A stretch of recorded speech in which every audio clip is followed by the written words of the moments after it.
buongiorno a tutti i nostri telespettatori. Martedì 17 maggio, sono le 12 e noi, puntuali come ogni giorno con Focus TG, saremo in vostra compagnia in diretta fino alle 13:30 per tenervi aggiornati, per raccontarvi tutto quello che è successo e sta succedendo nel nostro territorio in Veneto, con tanti collegamenti dalle varie province, con tanti servizi, tanti approfondimenti. Come sempre apriamo questa nostra edizione dedicata all'informazione quotidiana con un'ampia pagina di cronaca che ci riporta a parlare di incidenti stradali, ci riporta sulle strade del Veneto. Questa mattina incidente stradale in A4, traffico bloccato in direzione Venezia. È di 4 feriti il bilancio del drammatico incidente avvenuto questa mattina lungo la A4 nei pressi di Grisignano di Zocco in direzione Venezia. Verso le 7:30 un furgone trasporto operai, per causa in corso di accertamento, è letteralmente volato fuori strada, carambolando più volte sul campo agricolo adiacente e finendo la corsa a capovolto. È stato necessario l'intervento dei vigili del fuoco per estrarre i feriti dall'abitacolo del mezzo e affidarli al personale del SUEM, che immediatamente li ha trasportati all'ospedale di Vicenza per essere medicati. Un ferito più grave è stato immediatamente ricoverato al pronto soccorso. Sul posto la polizia stradale, che oltre ai rilievi del sinistro si è occupata di regolare il traffico molto intenso. Verso le 9 si segnalavano già 8 km di coda. Intasato il casello di uscita di Vicenza Ovest. Altro incidente, ci spostiamo adesso a Lonigo, schianto tra un'auto e una moto, un 18enne è finito in ospedale in gravi condizioni.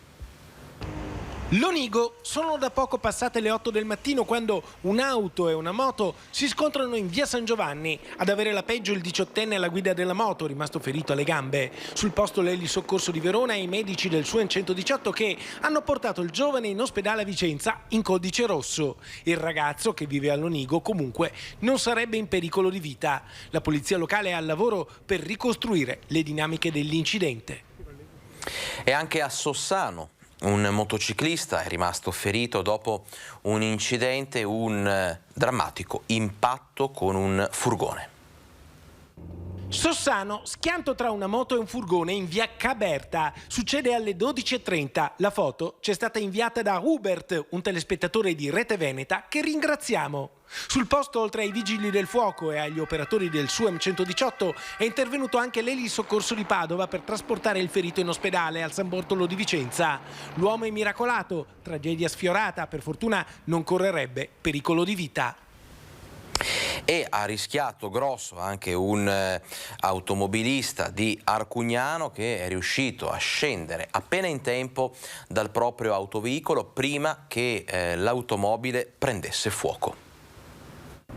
Arcugnano. Un'auto a fuoco stamattina intorno alle 9 è successo in via Santa Croce, lungo la strada che porta all'abitato di Lapio. Nessuna persona è rimasta ferita. La donna che era alla guida dell'auto si è accorta del malfunzionamento, ha accostato ed è scesa in tempo prima che il veicolo prendesse fuoco. I pompieri arrivati da Vicenza hanno spento le fiamme dell'auto andata completamente bruciata. Le cause sono al vaglio della squadra intervenuta. Sul posto la polizia locale di Longare. Le operazioni di soccorso sono terminate dopo circa un'ora. E adesso una drammatica notizia perché non ce l'ha fatta. Angelo De Paoli, l'85enne, è rimasto gravemente ferito nell'incidente, lo ricorderete, accaduto mercoledì scorso a pochi passi dal centro di Belluno. L'anziano, che negli anni 60 era stato tra i fondatori della ceramica Dolomite, è deceduto all'ospedale di Belluno.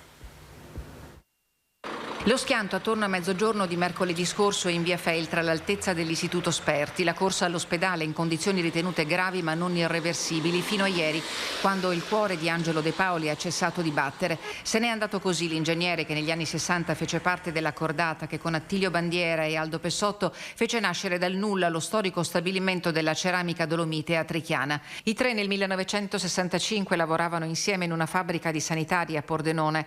Nei weekend cercavano un luogo per realizzare il loro sogno che divenne realtà grazie ai finanziamenti speciali per il Vajont in un comune, ricorda Radici.net, eroso dall'emigrazione ma lungimirante. Cordoglio per la sua scomparsa è stato espresso da Confindustria Belluno Dolomiti. Ha scritto una pagina indelebile di storia industriale per il bellunese e per il paese, scrive con gratitudine la presidente Lorraine Berton. De Paoli faceva parte di quei capitani di industria che hanno consentito alla nostra provincia di diventare patria della manifattura d'eccellenza. La sua avventura umana e imprenditoriale legata indissolubilmente a quella della Valbelluna, territorio che gli deve moltissimo, conclude la presidente di Confindustria. Angelo De Paoli aveva 85 anni, abitava da molto tempo a Belluno. Mercoledì scorso con la sua Suzuki Celerio l'anziano stava uscendo dal parcheggio quando improvviso è stato l'impatto con una Nissan Micra che procedeva in direzione del centro cittadino.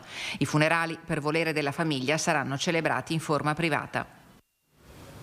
E ricorderete tutti la vicenda, la tragica vicenda che è costata la vita lo scorso agosto al piccolo Christian Menin, il bambino di 6 anni annegato nella piscina di San Pietro in Gu. Ebbene, imputati ma anche danneggiati, i genitori del bambino sono pronti a chiedere un risarcimento per la morte del loro figlio. I genitori di Christian Menin, 6 anni, il bambino di Limena annegato il 9 agosto scorso nella piscina Conca Verde di San Pietro in Gu, continuano il loro iter processuale. Sono coimputati per la morte del loro figlioletto, ma sarebbero anche pronti a chiedere un risarcimento per la morte del loro Christian, chiamando in tribunale i responsabili della compagnia di assicurazione della società natatoria che gestisce l'impianto di San Pietro in Gu. Lunedì era in calendario l'udienza preliminare davanti al giudice che avrebbe dovuto decidere sull'invio a processo dei genitori di Christian, della responsabile della piscina Conca Verde, del direttore e coordinatore degli assistenti bagnanti e dell'assistente bagnante in turno quel giorno. L'udienza è però slittata al 23 maggio per l'astensione dei magistrati contro la riforma della giustizia. I 5 sono accusati, pur con ruoli e responsabilità diverse, di concorso in omicidio colposo.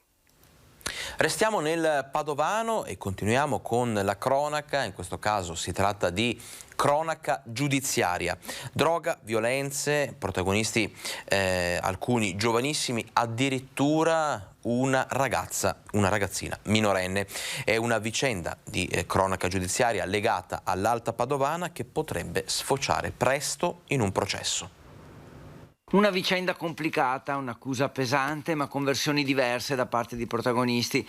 Parliamo di violenza sessuale di gruppo, da una parte una ragazzina che all'epoca dei fatti aveva 16 anni, dall'altra 3 maggiorenni accusati degli abusi che sarebbero avvenuti nel 2020. E poi c'è un PM che chiede l'archiviazione del caso perché gli elementi non sarebbero sufficienti, un GIP che invece vuole chiedere al giudice per l'udienza preliminare di prendere in considerazione il processo per i 3. E proprio nel giorno dell'udienza, però, lo sciopero dei magistrati fa saltare l'appuntamento posticipato al 4 luglio, quando la vicenda avrà finalmente una vera e propria discussione sul caso e una possibile decisione sullo svolgimento o meno del processo. Una vicenda che si consuma tutta nel settembre del 2020 nell'Alta Padovana, in un contesto fatto, sembra, anche di consumo di droga. E adesso ci spostiamo a Preganziol, quindi siamo nel Trevigiano, per raccontarvi la storia di una donna che ha vissuto attimi di davvero grande paura, grande agitazione, perché le è esploso un grosso petardo in cucina poco prima dell'ora di cena. È successo, come dicevamo, a Preganziol. A lanciarlo alcuni ragazzini che passavano in bicicletta. Lo hanno lanciato, il petardo è entrato dalla finestra. La donna ai nostri microfoni, insomma, ancora scossa, ha dichiarato che ha paura, che sta vivendo ancora in uno stato di profonda agitazione, e una dura condanna di questo gesto arriva anche dal primo cittadino di Preganziol. Vediamo tutto nel prossimo servizio. Io ero seduta qui a tavola che stavo facendo dei lavori di cucito e a un certo punto ho sentito un rumore strano e ho visto entrare un magnum praticamente che è infiammato, e mi sono spostata ed è scoppiato in quel momento. È successo tutto in un attimo in questo appartamento al primo piano in via Fratelli Cervi a Preganziola. Il petardo è entrato dalla porta finestra alle 7:45 di sera.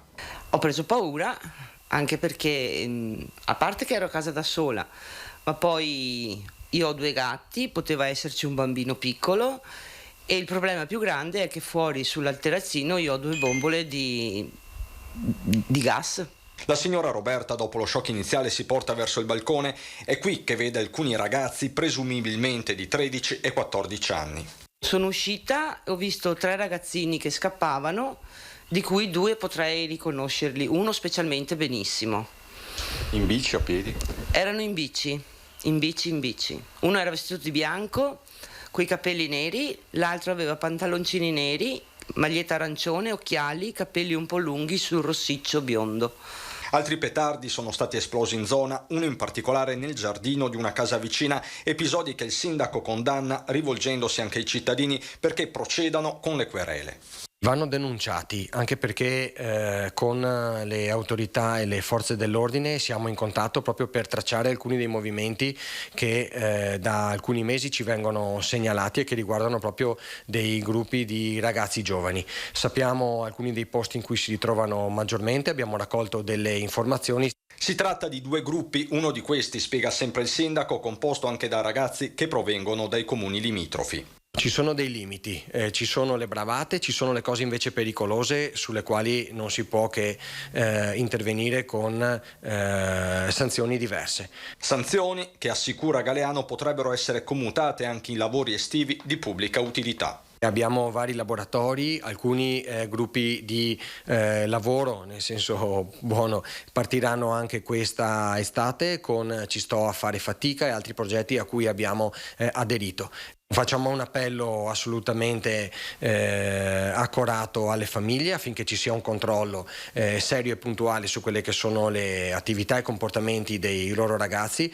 E magari anche scusarsi, sarebbe la cosa migliore da fare, e che siano più controllati dai genitori, perché devono sapere i genitori cosa fanno i figli in giro per il mondo. Abbiamo ancora tante notizie di cronaca, c'è l'attualità, ci sono i nostri approfondimenti, c'è la parte dedicata al turismo, alla cultura, insomma tanto di cui parlare. Noi torniamo fra 2 minuti dopo la pubblicità.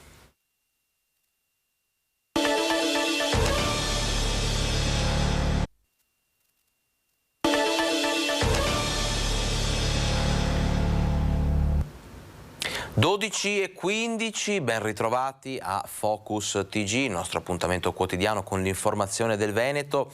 Noi continuiamo adesso con la pagina di cronaca, ci spostiamo a San Donà di Piave perché continuano le indagini dei carabinieri sulla tremenda esplosione che ha distrutto una villetta a San Donà di Piave. Per gli inquirenti la fuga di gas all'origine di questa esplosione sarebbe stata accidentale.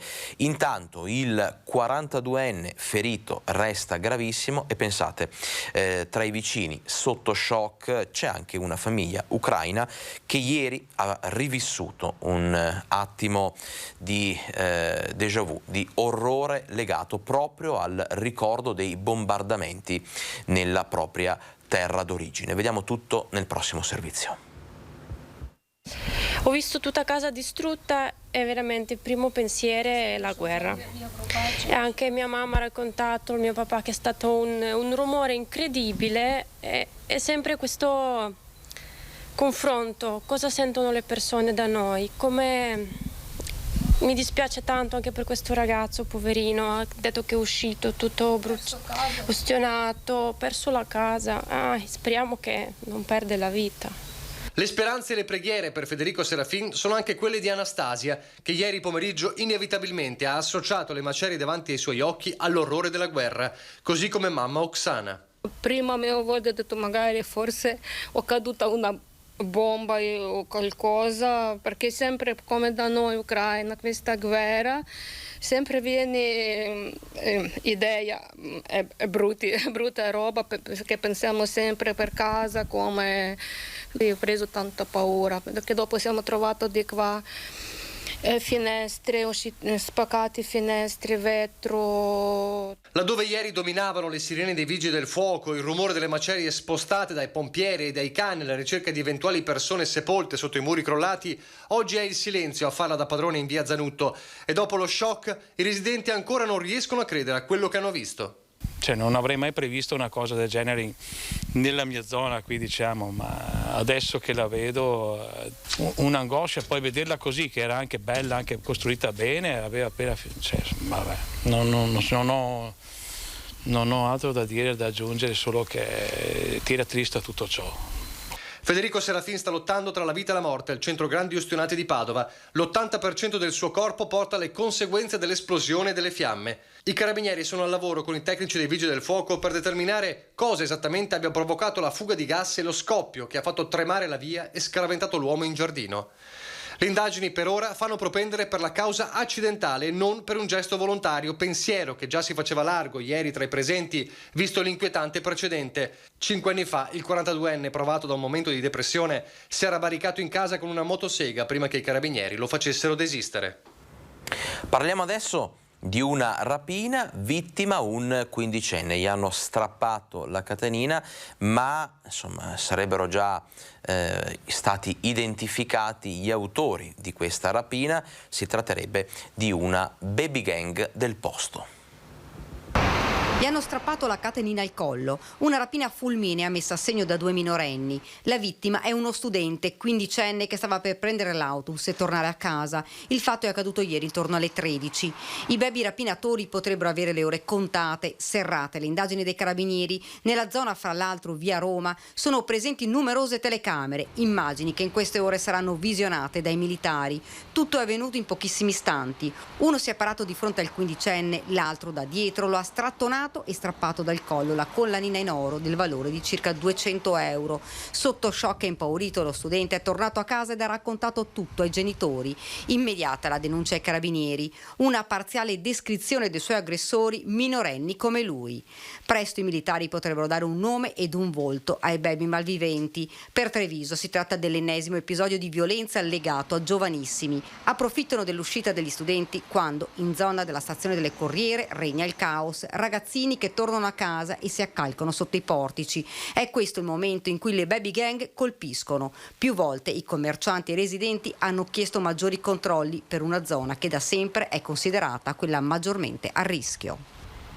Parliamo adesso per un attimo di calcio, di sport, il lato oscuro dello sport, perché è scattato un daspo per un tifoso vicentino di 22 anni che durante la partita giocata al Menti fra Vicenza e Cosenza, parliamo del play-out per la salvezza in Serie B, aveva urlato ai tifosi calabresi frasi di stampo, diciamo, razzista. Individuato, come dicevamo, dalla questura nel giro di poche ore, per lui è scattato immediatamente un duro provvedimento. Daspo di 5 anni da ogni evento calcistico e divieto di avvicinarsi allo stadio Menti nel raggio di 500 metri. Il questore di Vicenza ha preso provvedimenti nei confronti del tifoso vicentino di 22 anni che, durante la partita dei play-out di andata tra Vicenza e Cosenza, ha urlato frasi offensive ai supporter calabresi. Il giovane tifoso biancorosso, senza precedenti penali, è stato individuato e identificato dalla Digos di Vicenza e dalla Polizia Postale. La procura starebbe per avviare un'indagine per il tenore delle frasi pronunciate. Sulla questione interviene anche il parlamentare vicentino Pierantonio Zanettin, tra i primi a biasimare l'accaduto. Complimenti vivissimi al questore di Vicenza e alla Digos che in poche ore hanno individuato e punito quel tifoso che allo stadio Menti aveva insultato i calabresi ed il Cosenza. A questo punto la speranza è che la partita di ritorno venerdì prossimo si possa disputare in un clima di sicurezza e di serenità. Maxi operazione, cambiamo argomento ma restiamo nella cronaca, dicevamo maxi operazione della Guardia di Finanza di Treviso che sequestra, pensate, 32.000 articoli elettrici ed elettronici, articoli potenzialmente pericolosi per un valore di almeno 2 milioni di euro. Stavano per essere messi in commercio ed entrare nelle nostre case apparecchi elettrici ed elettronici altamente pericolosi, elettrodomestici da cucina o per la cura della persona, mouse, tastiere, stereo, telecamere, altoparlanti e amplificatori.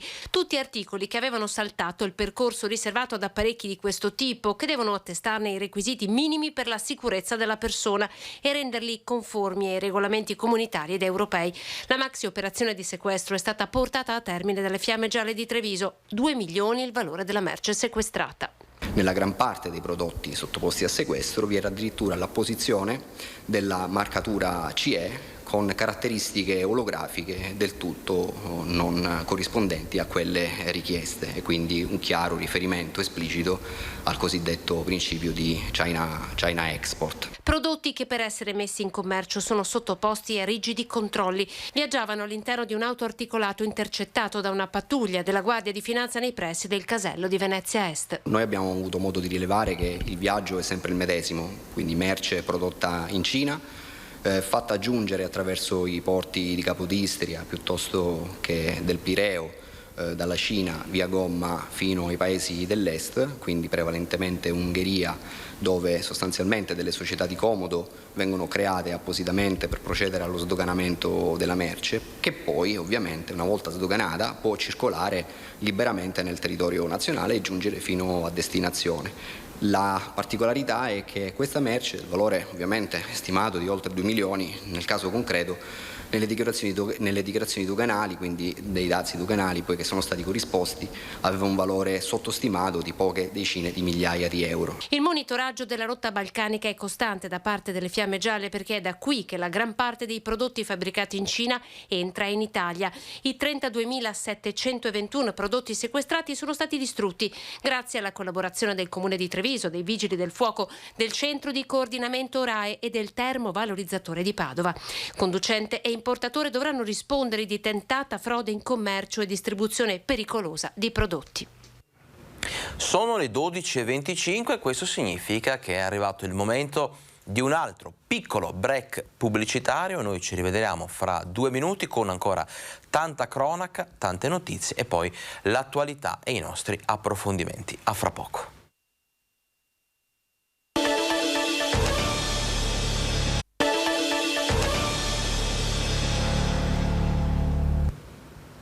Ben ritrovati al nostro Focus TG. Ve lo ricordo, siamo in diretta come tutti i giorni fino alle 13:30 per raccontarvi, per tenervi aggiornato di quello che sta succedendo nel nostro territorio. In questo caso parliamo di una cosa che è già successa, perché ieri si è svolta, dopo essere stata annunciata la giornata di sciopero per i magistrati, e si è svolto anche un incontro pubblico in tribunale con avvocati, cittadini e giornalisti.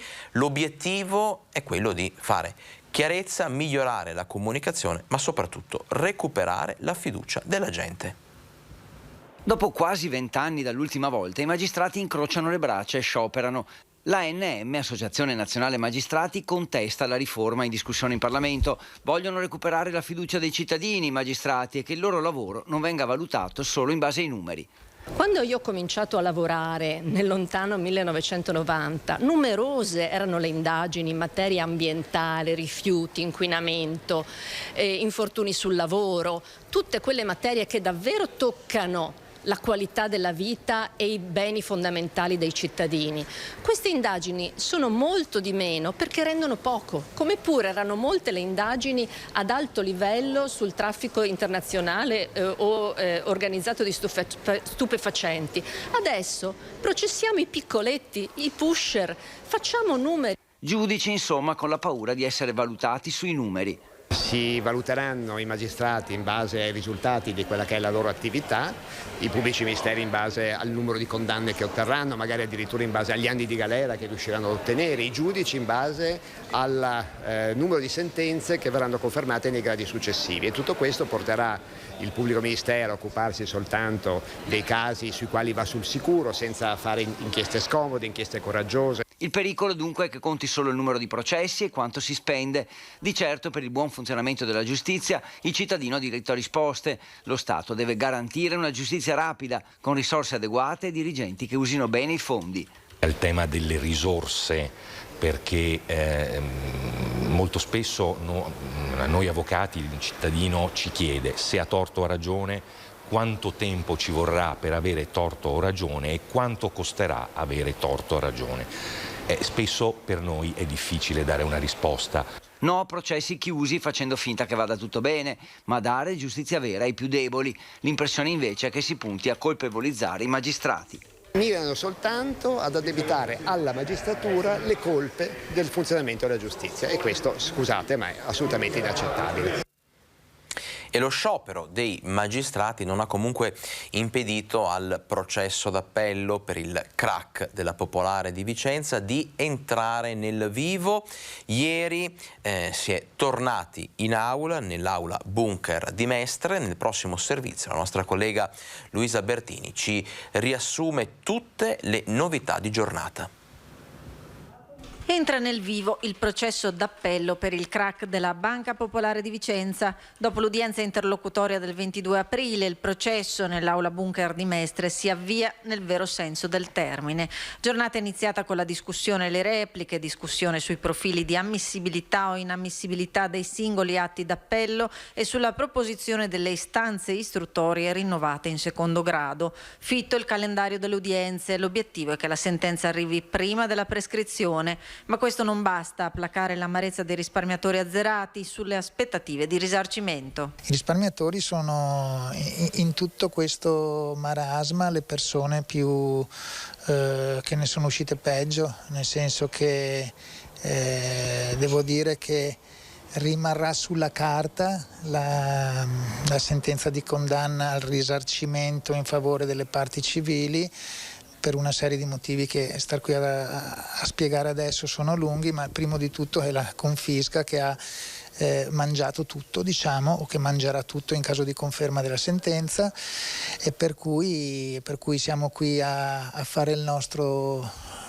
lavoro e dovere, però con aspettative di risarcimento nulle. Molta amarezza perché i rimborsi del FIR, molti sono stati respinti, altri sono stati non dimezzati ma meno ancora, per cui a fronte di un effettivo risarcimento non si può parlare di soddisfazione.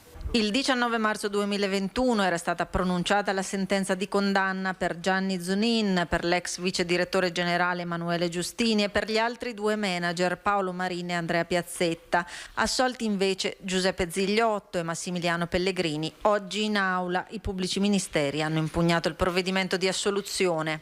Continuo, come ho già detto, a non capire il perché di questa reiterazione dopo 7 anni di una situazione che comincia a essere difficile e pesante, dopo 7 anni di continue avversità legali. Lei consideri tutti gli altri processi che ci sono aperti contro la banca, contro i soci, eccetera, e cosa è lo stillicidio dal punto di vista del tempo e dei soldi di uno che deve continuare a difendersi nonostante sia stato assolto. Da Mestre a Venezia continuiamo a parlare di cronaca, perché l'altra notte la Basilica del Redentore alla Giudecca è stata colpita da un raid vandalico. Un'enorme chiazza rossa con scritte incomprensibili ha deturpato la facciata di uno dei simboli di Venezia.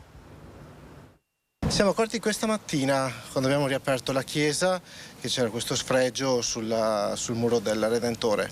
Un'enorme chiazza rosa deturpa la facciata della chiesa del Santissimo Redentore alla Giudecca. I vandali hanno colpito uno dei simboli della storia di Venezia. Sullo sfondo rosa, scritte incomprensibili con uno spray nero che ricordano a prima vista un'equazione matematica. L'azione dei vandali non si è svolta in un luogo nascosto. La chiesa di notte è illuminata e si affaccia sul canale della Giudecca fronteggiando le zattere. A pochi passi c'è anche un imbarcadero servito dalle linee notturne. Ovviamente i passaggi di Vaporetto sono diradati rispetto al giorno, circa uno ogni 20 minuti, e c'è un buco di 40 minuti tra le 2:39 e le 3:19. L'area è videosorvegliata, proprio nell'angolo, lì dove c'è l'angolo del teatro, c'è la videosorveglianza, e quindi ci affideremo anche a quelle immagini lì. E cosa prova oggi? Cosa hanno provato anche i suoi confratelli quando hanno visto questo sfregio? Poi ci dispiace davvero molto, perché se anche un senso poteva esserci per qualche messaggio non saprei. Dispiace anche molto ai giudecchini, alle persone che vedevo passare stamattina, erano davvero dispiaciute, perché questo è un po' un simbolo anche della nostra isola, della nostra Venezia, e vederlo trattato così è una cosa che rincresce molto, fa riflettere. Progettata dal Palladio quasi mezzo millennio fa a seguito di un voto della città durante la terribile peste che ne decimò la popolazione nel 1575, la Basilica del Redentore custodisce tra gli altri opere del Tintoretto e del Veronese. Ci dispiace perché le risorse che verranno destinate per ripristinare questa cosa, speravamo di destinarle invece per i poveri oppure per promozione di attività culturali. Ci dispiace per questo e comunque ci affidiamo alle autorità e anche poi alle procedure di chi è competente per risistemare. Parliamo adesso di maltempo, ci spostiamo velocemente sull'altopiano, con precisione ad Asiago, che ieri è stata colpita da una tempesta di grandine. Grandine improvvisa, tombini intasati ed una città bloccata. Questo è quello che è successo nel pomeriggio ad Asiago, dopo un'ondata di maltempo che ha sorpreso l'altopiano. Una bufera durata 15 minuti che ha ricoperto le strade di una coltre di grandine, ostruito i tombini e creato veri e propri canali d'acqua lungo le vie della città. Immediato l'intervento dei vigili del fuoco sia nelle vie del centro che nella palestra comunale di Via 5, allagata a causa del maltempo. Chiudiamo per un attimo la pagina di cronaca, parliamo adesso di attualità. Quante volte, insomma, ultimamente in questi mesi abbiamo sentito parlare di PNRR? Ebbene, parliamo proprio del Piano Nazionale di Ripresa e Resilienza, per una sorta di tour che sta spiegando in giro per l'Italia le caratteristiche e anche, insomma, il come e il perché vengono erogati questi fondi. Allora, PNRR, istruzioni per l'uso. Dicevamo che questo tour ha fatto tappa a Vicenza, un tour nazionale organizzato dal governo. Vediamo tutto nel prossimo servizio. Crisi energetica, crisi dei prezzi, crisi inflattiva, crisi bellica, crisi come un virus economico. La cura potrebbe, dovrebbe, vorrebbe chiamarsi PNRR, Piano Nazionale di Ripresa e Resilienza, ma come tutte le medicine anche questa ha le sue istruzioni per l'uso da leggere attentamente. Così come un farmacista della politica si materializza in Veneto il ministro dello sviluppo economico Giancarlo Giorgetti, che al Teatro Comunale di Vicenza incontra imprenditori, cittadini, sindaci per spiegare come maneggiare con cura i fondi europei. Si parte dal dato di realtà, si parte dal dato che appalti, cantieri e imprese si trovano di fronte a situazioni totalmente diverse e quindi in qualche modo dobbiamo intervenire senza stravolgere chiaramente l'impianto, ma siamo intervenuti per cercare in qualche modo, ad esempio sulle revisioni ai prezzi, di permettere che i cantieri possano andare avanti. La promessa è questa: un fondo da 1,5 miliardi di euro all'anno per revisionare i prezzi concordati nelle gare d'appalto e venire così incontro alle imprese che, con la raffica degli aumenti, non riescono a tenere in piedi i cantieri. Ma le aziende che compongono il tessuto produttivo veneto chiedono risposte pratiche, a cominciare dal codice degli appalti. Siamo ancora fermi, ci sono troppe lungaggini e non vedo delle semplificazioni per agevolare le imprese poi nell'esecuzione dei lavori. Stiamo occupando tanto tempo sulla parte burocratica, ma poi i lavori bisogna farli sul campo e se ci restano così poco tempo rischiamo poi che le opere non possono essere concluse. Oggi gli enti pubblici per il PNRR sono strategici, diventano costruttori di futuro. I cantieri partono innanzitutto dai comuni. Quello di Vicenza ha presentato 70 progetti per un valore di 96 milioni di euro, con investimenti su ambiente, riqualificazione delle scuole e dei parchi, fari puntati anche su anziani, disabili, famiglie fragili e povertà. Ad oggi però dal PNRR gli unici fondi già arrivati a Vicenza sono 7 milioni e 400 mila euro per la mobilità sostenibile con l'acquisto di bus a impatto zero e 18 milioni di euro per la rigenerazione urbana. Vicenza è un una città una provincia che sta cambiando molto, cambierà molto nei prossimi anni. Sicuramente il tema dell'alta velocità è prioritario, stiamo ragionando in questo periodo con RFI con gli sviluppi progettuali, ma poi c'è tutto il tema della rigenerazione urbana, del PNRR, e lo stiamo facendo sia attraverso i comuni che attraverso la provincia di Vicenza. Quindi stiamo lavorando tutti in asse per farci trovare pronti. E al convegno di Vicenza sul PNRR sono intervenuti anche i nostri amministratori locali, i sindaci del nostro territorio. Ascoltiamo le loro voci e le loro critiche nel prossimo servizio.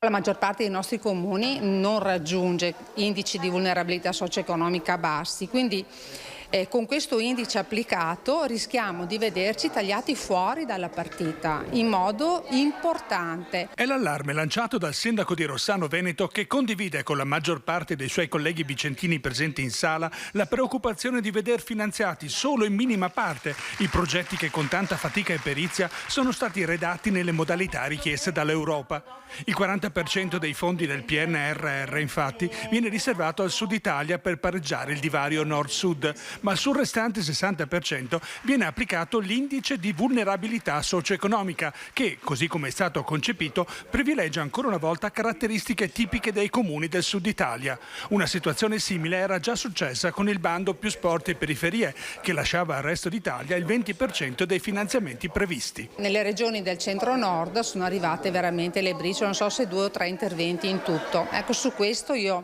chiedo al governo di lavorare, perché è palesemente anticostituzionale.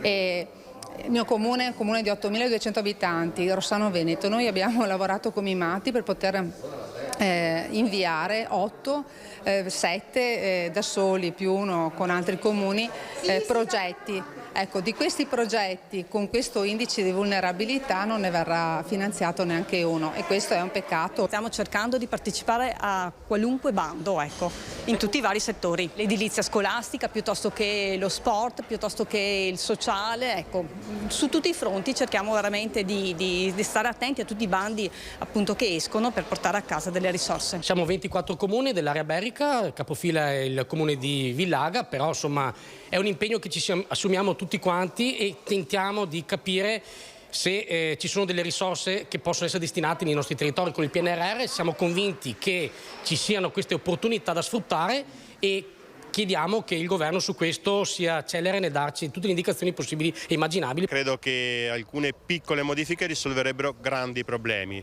Pensiamo per esempio al riutilizzo del ribasso d'asta su quelle che sono le applicazioni necessarie all'aumento dei prezzi, una problematica riconosciuta da tutti che richiederebbe un piccolo intervento per risolvere un grande problema. Il problema che vediamo già è che nel momento in cui si costruiscono nuove scuole, si costruiscono impianti diversi, poi dopo bisogna manutenerli, e il problema per i prossimi anni sarà quello di avere maggiori risorse in parte corrente piuttosto che di investimenti. E adesso ci fermiamo per 2 minuti di pubblicità, rientriamo con tantissime altre notizie fino alle 13:30 in diretta per tenervi aggiornati e informati. A fra poco.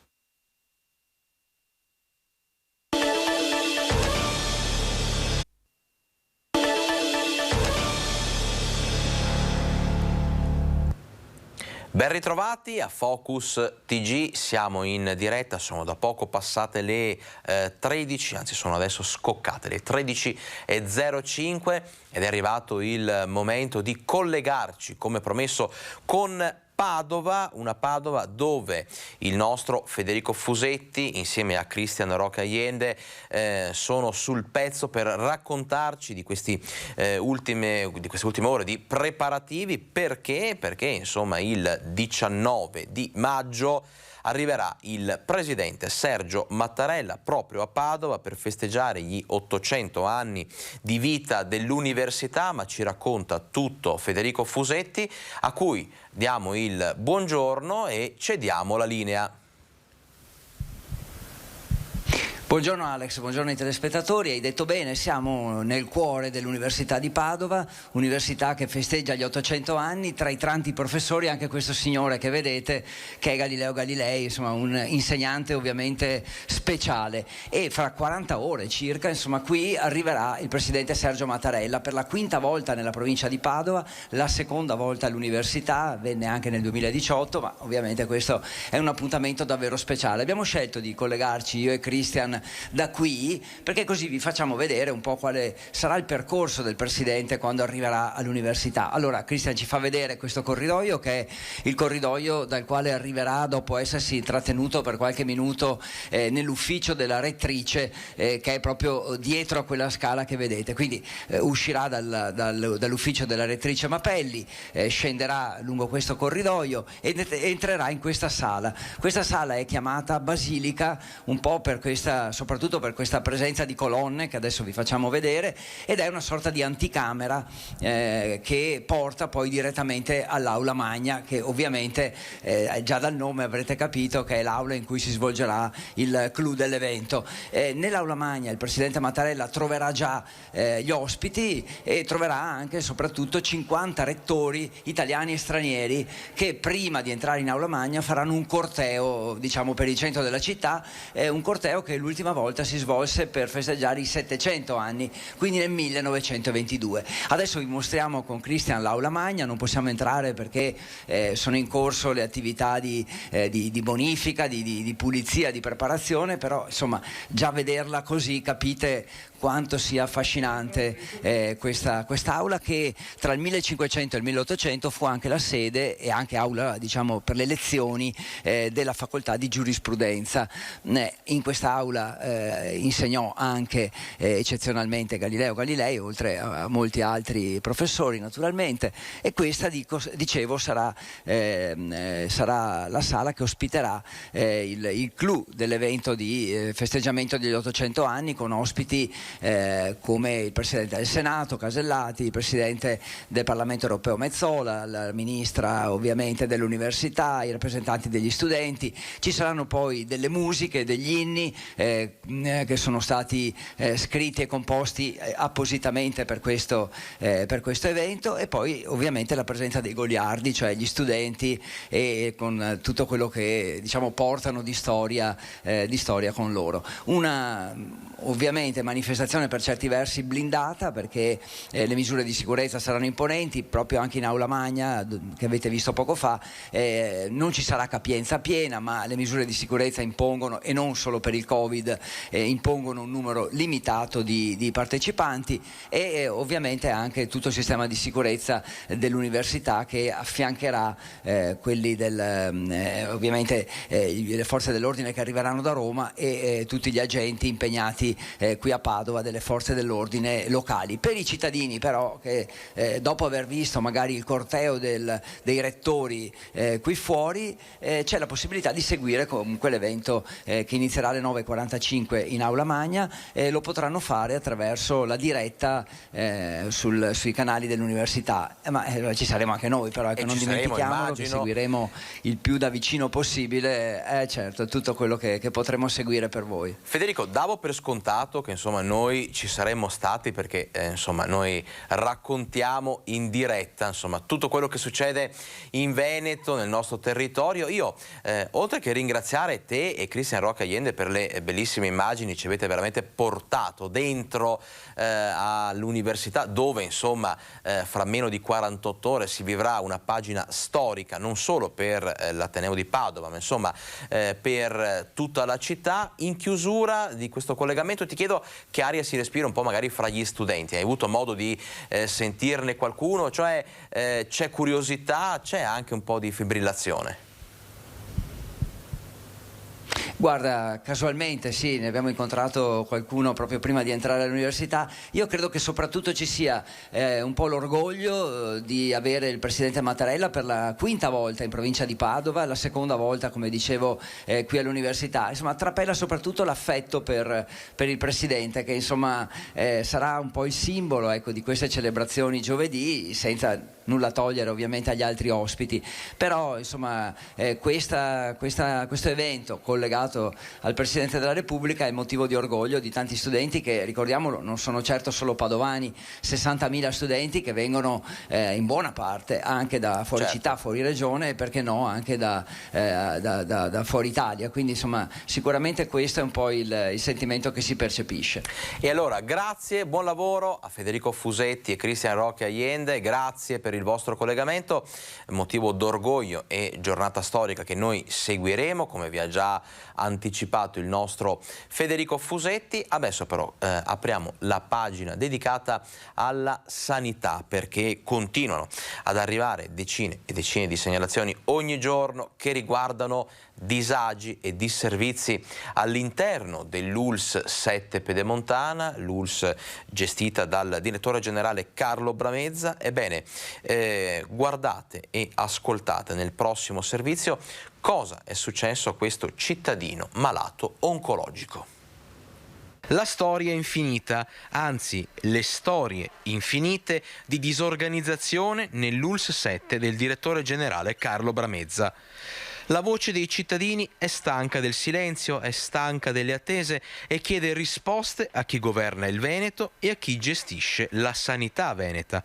Liste d'attesa, spostamenti chilometrici, costi esorbitanti da sostenere e tanti disagi, proprio come racconta chi ha vissuto e sta vivendo tutto questo sulla sua pelle. C'è risonanza magnetica, l'ULSS 7 le manda quasi tutti a Altavilla Vicentina, però succede questo, io ci ho messo 2 ore per arrivare dalle 8 alle 10, perché lei sa meglio di me che tutta Vicenza è piena di traffico, cioè lei deve attraversare dall'Isiera all'altra parte della città, solo traffico, quindi c'è uno che sta male, io guido, ma non sempre, perché io sono un malato oncologico. Per spostarsi questo cittadino, questo paziente, deve chiedere l'aiuto di sua moglie e così il disagio e i problemi diventano doppi.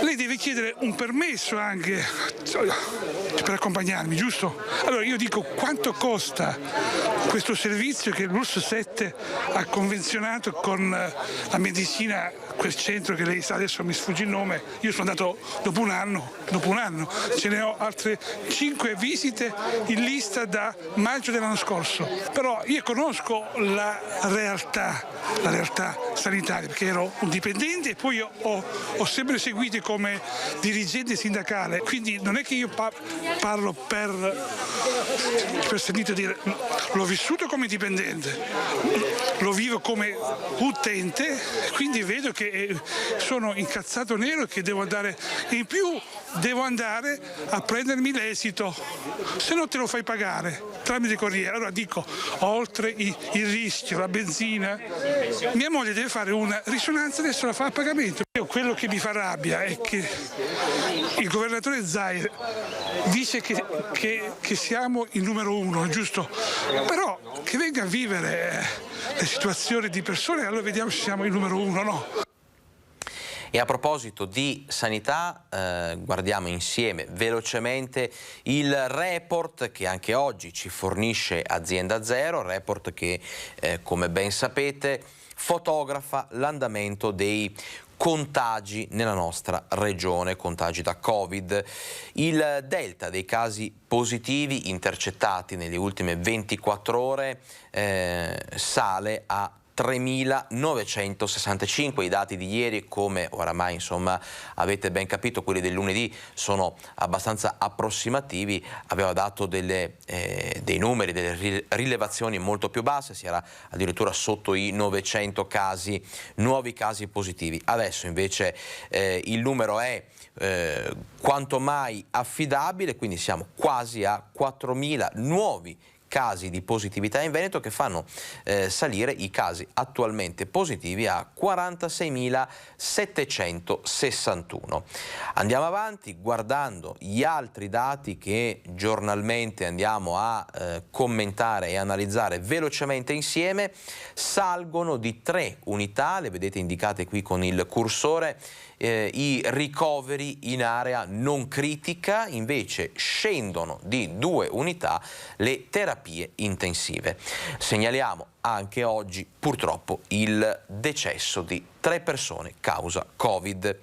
Adesso torniamo all'attualità, che in questo caso è un'attualità che si lega alla cronaca. È stato ritrovato in Veneto un quadro rubato, pensate, 12 anni fa da una chiesa francese. A Palazzo Ducale il sindaco e il vice sindaco hanno ricevuto indietro il dipinto. Vediamo. Dopo 12 anni d'assenza, il dipinto San Girolamo, un olio su tela di scuola francese del Settecento, sta per tornare nella chiesa di Saint-Pierre a Savigné, dove fu rubato tra il 30 e il 31 luglio 2010. Per rivederlo a Venezia sono arrivati anche sindaco e vice sindaco della cittadina francese. L'opera è ricomparsa recentemente, messa in vendita sul web da un antiquario del Padovano e intercettata dai carabinieri del Nucleo per la tutela del patrimonio culturale di Venezia, coordinati dalla Procura di Rovigo. E non riusciamo ancora oggi a capire bene se è passata e da quante mani è passata. Sicuramente è stata ricettata e riteniamo che la stessa abbia viaggiato per lo più in questi 12 anni in Francia, forse per 11 anni, 10 anni. Dopodiché è stata acquistata da un italiano, un antiquario, presso una casa d'asta leonese, in maniera assolutamente regolare, lo voglio sottolineare, e quindi poi crediamo noi che la fine dell'avventura illegale di quest'opera sia terminata proprio in Italia.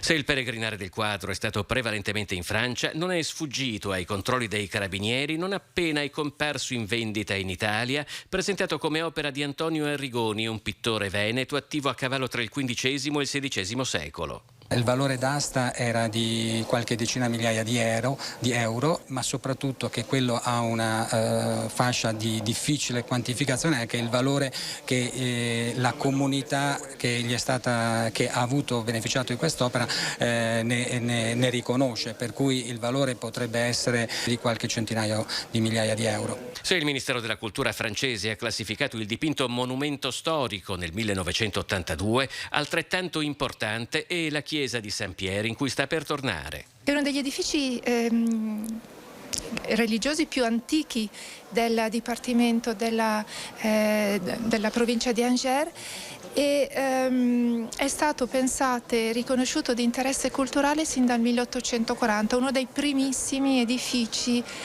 riconosciuti come monumento nazionale in Francia. Restiamo nel veneziano. 3 autisti sono stati premiati ieri mattina per aver salvato 3 vite a pochi giorni di distanza. È successo nel municipio di San Donà di Piave.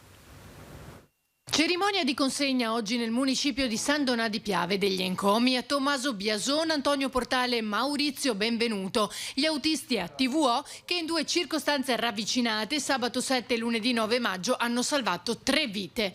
Antonio e Tommaso, incrociandosi sui loro mezzi da direzioni opposte, hanno evitato a una signora di togliersi la vita perché aveva perso il lavoro. L'ho seguita con lo sguardo, ho seguito quello che faceva e mentre stava arrivando al parapetto e si è tolta le scarpe, allora lì ho subito aperto le porte della corriera e mi sono fiondato per andare a prenderla, ad afferrarla.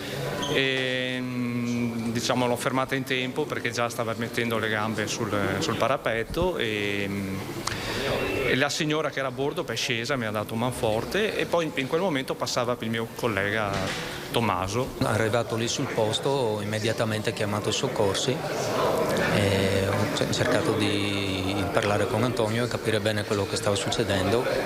Abbiamo visto che appunto la signora era stata trattenuta e abbiamo atteso che arrivassero i soccorsi. E la donna è stata tratta in salvo. L'altro autista, Maurizio Benvenuto, a Fossalta di Piave, ha invece salvato mamma e figlia di 6 anni dalla carcassa della loro auto incendiata. C'era un braccio che usciva da un finestrino e io ho capito subito che ero l'unico e dovevo scendere e intervenire per cercare di liberare appunto queste mamma e bambina che erano dentro, per cui è un qualche cosa che ti scatta in quell'istante lì. Presente alla cerimonia anche il presidente dell'azienda di trasporto. Il concetto vero è un altro, il concetto è che non si sono girati dall'altra parte, che hanno fatto quello che hanno fatto e quindi hanno fatto un grande gesto, perché in effetti hanno sicuramente salvato delle vite e questo è fondamentale.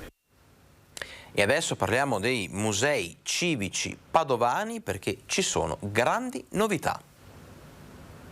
I musei civici padovani si arricchiscono di un lapidario e di laboratori educativi collegati a tutta l'area degli Scrovegni, una sorta di foro imperiale con reperti della Padova romana che da tempo giacevano nei magazzini. Collegato a questo nuovo spazio espositivo, il capannone in cui sono stati allestiti laboratori dove studenti e turisti potranno sperimentare un'esperienza didattica. Un museo internazionale, una città d'arte internazionale deve avere dei servizi fondamentali per l'accoglienza del turista e deve essere attrezzato per sviluppare la funzione didattica. Un museo senza laboratori didattici, un museo senza laboratori per il restauro, un museo senza spazi adeguati per l'accoglienza e un bookshop senza assolutamente una caffetteria degna di questo nome non merita di essere chiamato museo. Oggi Padova finalmente si è dotata, e questo vediamo le ultime tappe di questo sviluppo in progress, si è dotata di uno spazio assolutamente idoneo rispetto alle sue ambizioni. Qui c'era una discarica, oggi vediamo c'è un'area sacra, c'è un lapidario. Rinnovata anche la caffetteria in cui lavoreranno le 2 bariste che in un primo momento erano state estromesse. Un percorso di riqualifica durato anni e che grazie ai vari finanziamenti vede finalmente la luce. I lavori sono costati 5 milioni di euro, dei quali 3,5 messi a disposizione dalla Regione attingendo a fondi europei, 1,3 dalla Fondazione Cariparo, mentre l'impegno da parte del Comune è stato di 450.000 euro. Avere un laboratorio direttamente nel museo penso che sia una cosa eccezionale. Vedete chi sta lavorando, dei quadri, veramente siamo a livello europeo. Poi spazio dedicato ai piccoli, se avete già visto prima, è favoloso, sono dei piccoli che imparano, giocano con l'arte. E adesso parliamo di una gara sociale di fine anno per la polisportiva Unione Nazionale Ciechi e Ipovedenti di Treviso e Conegliano. È stata davvero una bellissima occasione per ricordare l'importanza di stare insieme e di riuscire insieme a superare qualsiasi ostacolo.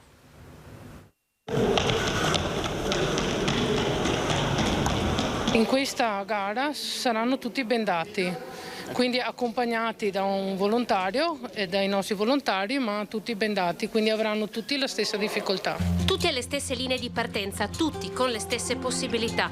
La polisportiva Unione Ciechi e Ipovedenti di Conegliano Treviso ha proposto per il 3° anno consecutivo una gara sociale di fine anno in cui atleti agonisti e amatori si sono confrontati insieme sullo stesso percorso con una gara a tempo presso la palestra della scuola elementare Bindoni. I ragazzi si conoscono molto bene e sono stati loro addirittura a propormi di bendarsi tutti quanti, quindi io sono soddisfatta perché vuol dire che hanno maturato anche la loro sicurezza e la loro tranquillità, soprattutto l'affidamento alle guide che hanno, perché questa è la parte importante.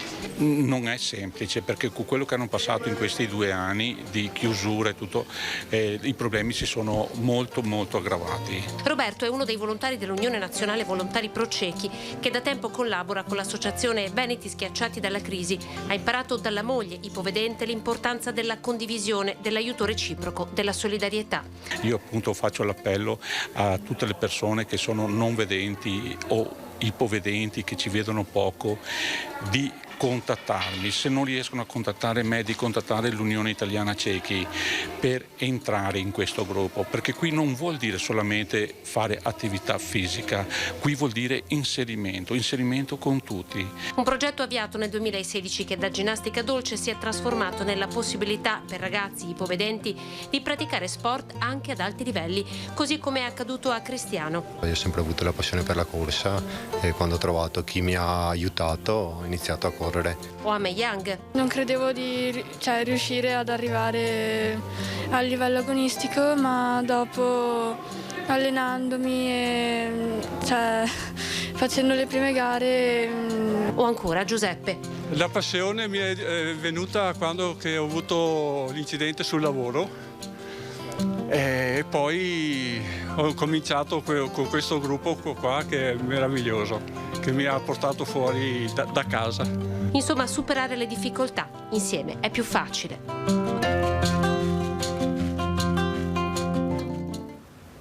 E adesso parliamo di cultura e di eventi, ci spostiamo a Cartigliano.